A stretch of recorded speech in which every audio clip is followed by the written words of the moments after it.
ringing in the ears because I just got super ringing in my ears. I'm like rewinding. I'm listening to her telling the story of how she undoubtedly like not just knew for herself, but also her whole family, like her children and her husband, were completely realized that there's a parallel life going on. You know, it's with Akhenaten and Nefretiti and every one of their 8 children. They're all parallel selves, and you know, you can listen to it and like just say, oh, it's all, they just believe in their dreams and what they're dreaming. But she takes you there, she takes you into the realness of it. It's just incredible. And so I'm like listening to this, and it's touching something in me very deep somehow. There's something really important there, and it's opening up something, yeah. And so I'm getting the ringing in the ears. I had it on stop, and I realized what that was because I've had ringing in my ears since a child. I would always remember when it would ring in my ears, and then it would feel good. And so the high pitch ring, where I would always stand in my tracks and just listen to it because I love it so much. I love the way it feels. I love the way it sounds. And it's literally ringing, like rings spinning around of like a very fine, beautiful, clear as a whistle, clear as a bell, fine metal. So in a sense, it's like it's a real, like as if it's a real sound. And so what I got is that it's when the ear adjusts to a higher frequency, but to a higher dimension. And not just adjusts, but it begins to receive input. So it begins to receive sound, frequency from a higher dimension. And in the moment where, let's say, the mechanism of the ear goes through the portal.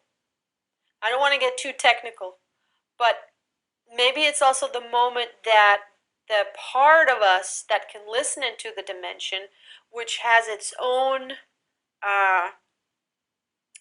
it has its own aura, like auric body. You know, we have these 7 subtle bodies. So when the whole, so okay, I don't want to get too technical again, but it's when they go through the portal, through that 0 point, because they're everything. You know, if you look at the torus in the heart, in the center of it, everything gets really spun, so accelerates, spins actually into infinity and beyond, or at light speed, or beyond, I don't know. And then it unpacks on the other side in the higher dimension. And so what we hear when it goes through that tunnel is this acceleration, and then the tone gets higher and higher, and that's when the feeling is good. Yeah. And it also is the other way around with a lower tone, where then we go back down. That part of ourselves goes back down, and then the ears, again, we hear it in the ears and we adjust. And so that's what I got with the ringing in the ears. Is so it's like it's the sine waves going up and down between from one of our subtle bodies, between like waves between like in where we are at home, let's say in the 3rd dimension, which would be like water, like the ocean, and then we you know, as if we can dip up, you know, dip into that higher dimension, that part of us, who, you know, but when at a certain degree, when we are stationed, not stationed for good, but when we got there, so to speak, when our perception opens up to the point where, and this is this is what Elsa is saying, that when she goes into the regressions and then she's there with them in her parallel life, in that other dimension, leave alone now higher or lower, in that other dimension, as time is crystalline or quantum, in the sense that if you, well, quantum time is at the same time, so it's happening, because that's what she always says, it's happening at the same time, their life and her life, and her family's life, it's all at the same time. It's not in the past, but it is also in the past, because that's the thing, they've changed the past. And this is what she's saying, is that she's listening to, or she can, in the regressions, all of a sudden she can hear things in their realm, and she can hear things so subtle, yeah, that they can't even hear. And yeah, so why did I say that? Oh, with the hearing. Yes, with the hearing, exactly. So yeah, and then I get the ringing in the ear, and now I understand what that is. I was listening to Elsa tell her story, or share some of what I shared with you, and just two pieces of the puzzle came together with what Jason said. So Elsa described how when she went on her regressions, and she was present with Nefretiti, and it was like, the way that she describes it is like when you have a lucid dream, as if she was really there. Because I guess, I guess she's very, she has access that way. I don't, but I haven't so far to the degree that she describes. But there are people, they can go deep into, they can just lie down and then leave their body, go into the astral. And she described how Nefretiti presented her, because Nefretiti could see her. Remember when they went into the tomb, Nefretiti could see her, and she could hear into their world, and the communication was telepathic, and she could like hear and I don't know about touching, but and then Nefretiti presented Elsa to Akhenaten, who was in a meeting, and he looked in the direction of Elsa, but he couldn't see her. And the second regression or the next regression that Elsa did, she was in the bedroom with them, and Nefretiti was saying, she's here, look. And he was like a little bit like frustrated, like, leave me alone with this, I don't see her. And then Elsa picked up that there were on the stairs, she heard something, and she was like in a light body, she was like in an orb, something like that, I guess. And she floated out onto the stairs, and she saw like assassins coming up the stairs, I guess to assassinate them, I don't know. But in the history of, they had to flee. That's what I remember, is that they had to Akhenaten. I only know about Akhenaten. I don't know anything. The only other things that I know about, is mostly from Elsa.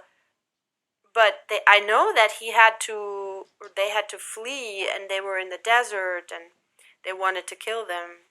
And so Elsa was on the stairs, and trying to, she wanted to stop the guards, but somehow, I don't know if they could see her or not, or but then this power, this like came over her, and she was like so angry that they wanted to kill them, that she like exploded, like her orb exploded, and and it sent a shock wave, and she became a really bright light, and threw all the assassins, threw them down the stairs backwards. It was like a bomb or something, she said, and it definitely shocked them so much that they went running away. And when she turned around after that, she saw Nefretiti and Akhenaten standing on the stairs, and Nef smiled at her, nodding and saying, and he believes me now, and was very happy. And so the piece that I just got was Jason saying that we have now the opportunity to get like the best teaching, the best help, the best support from our future self. He said, from our future self, we can call in our future self. And you reminded me of that recently. You said that also. And these are such new ideas and concepts that it's sometimes hard to relate, but this is trickling in more and more now. And this is why I'm telling you the story, because I was just realizing, oh, hold on. Even though it's a parallel self, as Elsa describes, they're always there. It's like it's happening at the same time, and she's always in like she's in a part of her is always in that world and is always present, and she can tune in at any moment. She can put her focus there and tune in. And at the same time, it's our past, and they have already changed the past, because those are other stories, how they changed history.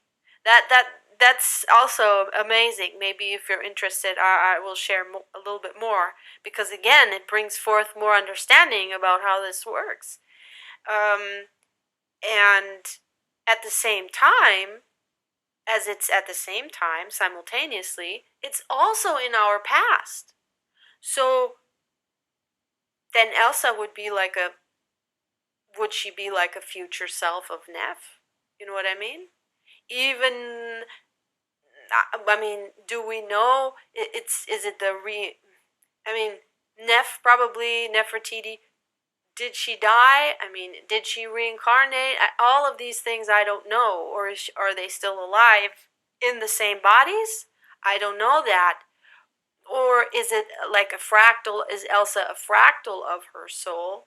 But then still, if she would be a fractal of her soul, you could still say it's a future self of Nefretiti. And she saved their lives in this timeline. She saved their lives. And so that's what triggered, like, what brought, that's what Jason said. And it's real. It's real. And that's why also I love listening to Elsa, because she brings it so down into the reality, into everyday life. Like it's not, how should I say, an outlandish thing.